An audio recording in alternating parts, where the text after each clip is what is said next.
इस तस्वीर के पीछे छिपा है बड़ा सियासी संदेश। अखिलेश ने तैयार किया लोकसभा चुनाव 2024 का प्लान। साल 2024 के लोकसभा चुनाव की तैयारियों में जुटी समाजवादी पार्टी अपने परंपरागत वोट बैंक मुस्लिम यादव के साथ ही दलितों पर और फोकस बढ़ाएगी। वर्ष 2022 के विधानसभा चुनाव में भी इसी सफल फॉर्मूले को अपनाकर सपा ने करीब 10% वोट बढ़ाया था। अब फिर इसी फॉर्मूले को अपनाकर सपा आगे बढ़ने की रणनीति बनाएगी।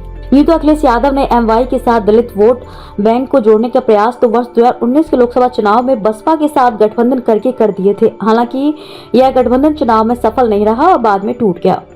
पिछले कई चुनाव के नतीजे इस बात के संकेत हैं कि प्रदेश में बसपा लगातार कमजोर हो रही है। ऐसे में अखिलेश की नजर बसपा से छिटकने वाले दलित मतदाताओं पर है। वर्ष 2022 के विधानसभा चुनाव में भी अखिलेश ने अपने परंपरागत मतदाताओं के साथ दलित मतदाताओं को जोड़ने की कोशिश की। इसके लिए संगठन में भी दलित नेताओं पर फोकस बढ़ाया है। सपा ने लोहिया वाहिनी की तर्ज पर बाबा साहेब भीमराव अंबेडकर वाहिनी बनाई। यह वाहिनी पूरे प्रदेश में दलितों को जोड़ने का काम कर रही है। अखिलेश सार्वजनिक मंच से लोहिया के साथ अंबेडकर का भी नाम लेते हैं। अखिलेश का यह प्रयोग वर्ष 2022 में सफल भी रहा। वर्ष 2017 के विधानसभा चुनाव में सपा को 21.82% मत के साथ 47 सीटें मिली थी, जबकि 2022 के चुनाव में 32.05% मतों के साथ 111 सीटों पर जीत दर्ज की थी। इनमें 18 दलित विधायक भी हैं। सपा की कोलकाता में हुई 2 दिवसीय राष्ट्रीय कार्यकारिणी में भी दलितों पर फोकस बढ़ाने के साफ संकेत दिखाई दिए। 9 बार के विधायक व 5 बार मंत्री रहे सपा के राष्ट्रीय महासचिव अवधेश प्रसाद को यूं ही इतनी तवज्जो नहीं मिल रही है।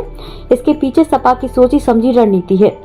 अवधेश प्रसाद पासी बिरादरी से आते हैं। सबसे पहले अखिलेश ने उन्हें राष्ट्रीय कार्यकारिणी में राष्ट्रीय महासचिव बनाया। विधानसभा में ठीक अपने बगल की सीट आवंटित की। कोलकाता में राष्ट्रीय कार्यकारिणी की बैठक में जाते समय हवाई जहाज में जो सेल्फी अखिलेश ने ली, उसमें उनके साथ अवधेश प्रसाद व शिवपाल यादव थे। यही तस्वीर सपा ने ट्वीट भी की।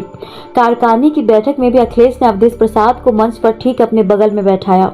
सपा ने किसानों के साथ हो रहे अन्याय, बेरोजगारी, जाति जनगणना, बढ़ती महंगाई, कानून व्यवस्था, उत्पीड़न के मुद्दों को लेकर अपनी चुनावी रणनीति को धार देने का इरादा किया है।